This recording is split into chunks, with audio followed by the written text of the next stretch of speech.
의원님, 저 조금 그만하시네요. 흥분하시는 것 같은데 조금 참아주세요. 네, 오세훈 거짓말 컴플렉스가 생기신 것 같아요. 거짓말 프레임의 도사라는 생각이 듭니다. 알겠습니다. 그만하겠습니다. MB 패밀리와 MB 황태자의 땅들이 붙어있는 곳이 결국은 그린벨트가 해제가 됐습니다. 국경 영선 얘기로 돌아가는데 해외 부동산 투자 얘기로 돌아가는데 또 지난번 청문회 때는 서울대학병원에서 황부 진료를 하는 이야기도 나와서 해명이 안 돼요. 무법자처럼 그렇게 말씀 안 하셨으면 좋겠어요. 아니, 지금 그만하시죠. 저는 아까 신사적으로 시간을 그대로 똑같아도 참았습니다. 그만하시고.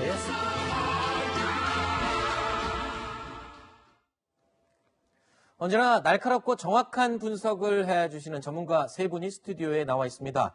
김경진 전 국회의원, 하종대 보도본부 선임기자, 그리고 이두화 변호사 세 분입니다. 어서 오십시오. 안녕하세요. 안녕하십니까. 서울시장 보궐선거가 이제 딱 일주일 남았습니다. 더불어민주당 박영선 후보와 국민의힘 오세훈 후보, 이틀 전에 이어서 어제도 TV토론을 통해서 맞대결을 벌였습니다.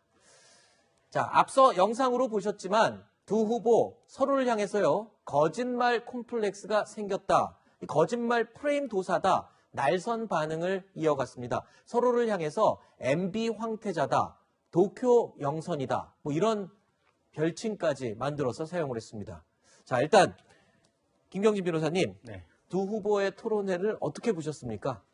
보고 있는 입장에서는 대단히 불편하던데요. 아, 그래요? 너무, 어떤 점이요? 그러니까 두 분이 너무 날이 서 있어가지고 네. 저희도 지켜보고 있는데 숨이 막혔고, 그래도 사실은 어제 이제 중간에 한 분이 계셔서 조금 낫긴 했는데, 그제는 정말 더 이렇게 뭐가 고구마 먹다가 체한 것처럼 정말 답답하더라고요. 네. 그리고 사실은 서울시장이라고 하는 직위가 네. 어쩌면 다음번이나 언젠가는 또 대통령으로 갈 수 있는 분들 아니겠습니까, 보면. 네. 이제 그 정도로 정치적인 비중이 있는 두 분이신데, 두 분이 토론회를 저렇게밖에 못하나 라는 점에서 조금 안타깝기도 했고요. 그만큼 이제 선거가 격렬하다는 뜻이긴 한데, 네. 사실은 선거가 아무리 격렬해도 네. TV 토론에서 이기는 듯이 또 자기가 이겼다고 느끼는 것이 국민들 보기에 그게 지지가 반전되고 이런 상황들은 아니거든요, 보면. 네네. 그래서 차분한 말씀을 가지고 좀 했으면 좋겠는데, 네. 그냥 자기 말 더 하려고 상대방 시간 30초 넘으면 그냥 끊어라. 또 어떻게 보면 상대방에 대해서 거친 비난 이런 것들 정말 답답했습니다. 알겠습니다. 정말 진심으로 시청자 입장에서, 일반 유권자 입장에서의 그 기분을 정확하게 탁 짚어서 이야기를 해주신 것 같습니다. 오늘도요, 여론조사 결과 몇 가지를 골라서 저희가 전해드리려고 합니다. 자, 일단 매일경제와 MBN 의뢰로 실시된 여론조사 결과 먼저 보겠습니다. 박영선 후보가 32.5%, 오세훈 후보가 60.1%로 나타났습니다. 자, 그리고 TBS와 YTN 의뢰로 조사된 여론조사 결과도 보겠습니다.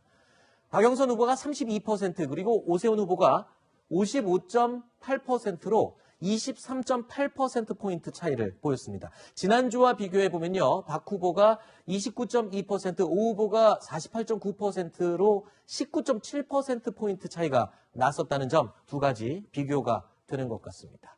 자, 이두화 변호사님, 죄송합니다. 이두화 변호사님께 질문하겠습니다. 일단은 격차가 조금씩 더 벌어지는 거 아니냐는 이 지난주 결과하고 비교 결과를 볼 수가 있는데 어떻게 보십니까? 정권 심판론, 정권 견제론이 더 강하게 작동하고 있는 거 아닌가 이런 생각을 하게 됩니다. 네.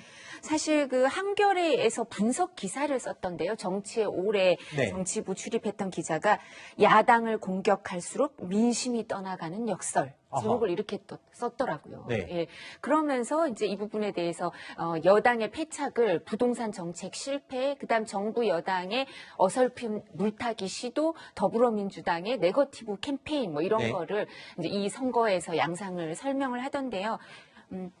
아까 그 김경진 의원님이 말씀하신 것처럼 토론회를 봐도 우리가 불편했던 이유 중에 하나는 정책 비전, 긍정적인 게 아니라 네거티브 내용이 너무 많았어요. 그러니까 박영선 후보가 대부분의 질문을 그 내곡동 관련해서 계속 묻고 있으니까 뾰족하게 그게 나오는 것도 아닌데 저 보니까 답답하고 불편하더라고요. 이게 너무 많은 부분을 차지하고 있으니까. 그래서 야당 공격만 하고 이 선거의 성격, 그다음에 이 선거를 통해서 뭘 이루고자 하는지는 전혀 없으니까 하니까 이렇게 사람들이 답답하게 되고 그다음 정권 심판론은 그러니까 야당은 명분이 뚜렷하잖아요.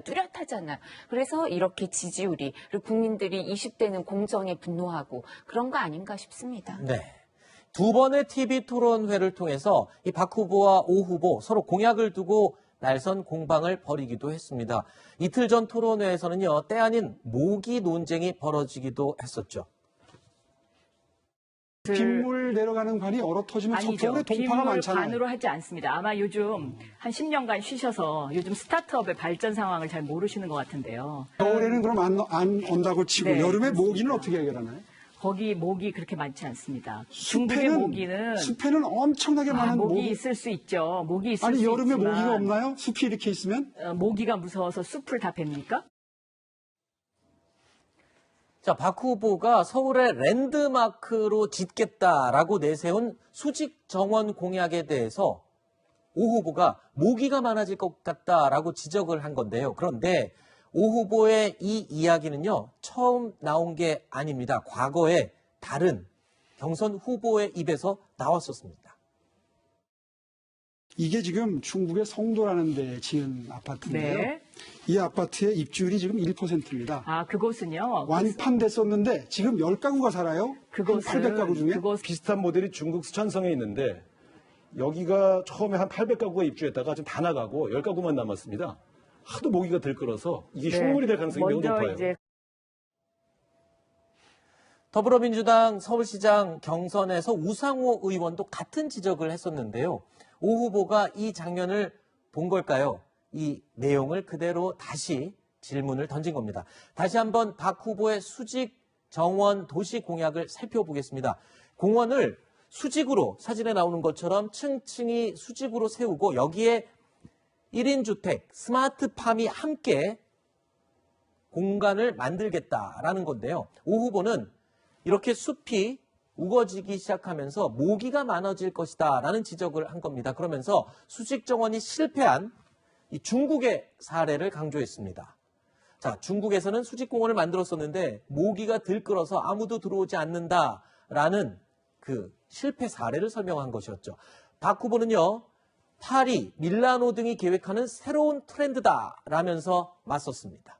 자, 박 후보의 수직 정원 공약, 모기 때문에 조금 빛이 발해버린 게 아닌가라는 이야기도 있는데 어떻게 보셨습니까?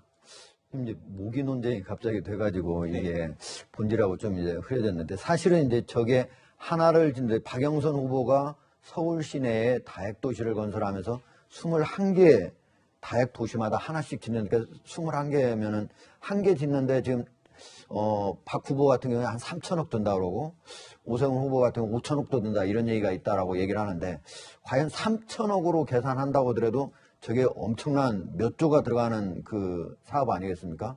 그런데 이제 실제로 저기에 예를 들은 중국의 송도에 있는 그 수직 산림 그 아파트가 있습니다. 저희가 그림을 준비했는데 예. 그때 장면을 한번 보면서 설명을 해주시죠. 화면에 보시는 바로 이 장면이 중국 성도에 실제로 지었던 수직공원의 모습입니다. 그렇습니다. 저게 건물 이제 안에 지금 숲이 완전히 우거져 있는데 저런 게 이제 서울에 짓겠다 저런 것을 그런 거잖아요. 지금 이제 지은 지가 한 2년 가까이 돼가니까 네. 나무들이 상당히 커가지고 지금 저번에 숲이 우거진 상태잖아요. 보기엔 좋은데 저게 실패 사례가 됐다고요? 왜 실패 사례가 됐냐면 사실은 사람들이 좋아해서 처음에 다 분양을 받았어요. 네. 저희 이제 평당 12,300, 그러니까 제곱미터당 12,300위안이니까 우리기로 따지면 한 평당으로 따지면 한 700만 원 정도입니다. 그러니까 네. 중국에서도 좀 비싼 아파트라고 볼 수가 있는데 처음에는 아주 좋다고 생각했죠. 왜? 숲으로 우거진 아파트잖아요. 그렇죠. 예.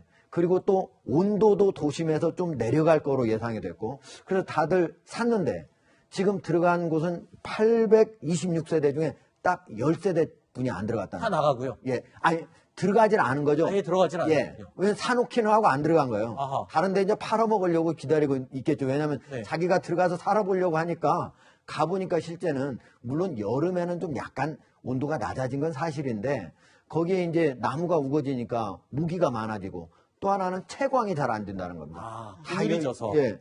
앞에가 전체가 이제 한 면 전체가 아파트가 모두 나무로 되어 있는 곳도 있고 네. 한쪽만 되어 있는 곳도 있는데 채광향도 또 나무가 크면서 통풍이 안 되는 거예요. 네. 그래서 지금 사람들이 사기는 샀는데 안 들어가는 거죠. 지금 1년 반이 지났는데도. 네. 그래서 중국 당국에서 이거를 사실은 중국의 네 번째 새로운 형식의 아파트다라고 하고 강력하게 확대 추진을 하려다가 지금 현재 중단하고 있는 상태입니다. 그런데 그런 거를 가지고 여기에서 지금 박영선 후보는 여기에 산소가 나오기 때문에 이 나무를 심는 수직공원을 만들겠다고 하거든요. 근데 나무 한 그루당 사람이 약 7명이 사용할 수 있는 산소가 나옵니다. 네. 그런데 그걸 하기 위해서 몇 천억을 들이려면 그냥 서울 근교의 산들한테 네. 산들의 나무를 좀 더 심는 게 배나 효율적인 방법이다. 알겠습니다. 예. 그 중국에 대해서만 얘기를 하고요. 박영선 후보의 공약을 너무 비판하게 되면 이 형평성이 깨지기 때문에 거기까지만 듣도록 하겠습니다. 사실관계만 얘기한 거예요. 알겠습니다. 중국의 경우에 실패 사례 이유를 간단하게 설명을 드렸고요. 자, 오세훈 후보와 박영선 후보는 주택 공급에 대한 공약도 쏟아내고 있습니다. 그 방법은 무엇이었는지 다시 한번 들어보시죠. 일주일 안에 시동 걸고 1년 내에 성과를 낼 수 있는 그런 단지들을 모아서 정리를 해봤습니다. 안전진단이 보류가 돼서 목동 아파트와 상계 아파트 단지들이 전부 힘들어하시고요. 지구별 정비 계획이 결정고시가 안 돼서 지연이 돼서 압구정 아파트와 여의도 아파트들이 모두 지연되고 있습니다. 빨리 시동 걸어서 공급하겠고요. 저는 이렇게 집 없는 무주택자에게 평당 1,000만 원의 반값 아파트를 공급하도록 하겠습니다. 어떻게 공급하느냐? 강북 지역에 30년이 넘는 영구 임대주택 단지부터 시작을 하겠는데요. 박영선 후보는 반값 아파트 공급을 공언했고요. 오세훈 후보는 민간 주도의 재건축, 재개발을 하겠다라고 했습니다. 그런데 지도에 보시는 것처럼 목동, 상계동, 여의도, 압구정동 등 아파트 단지를 언급하면서 1년 만에 가시적인 성과를 내겠다라고 공언을 한 겁니다. 김 의원님. 네.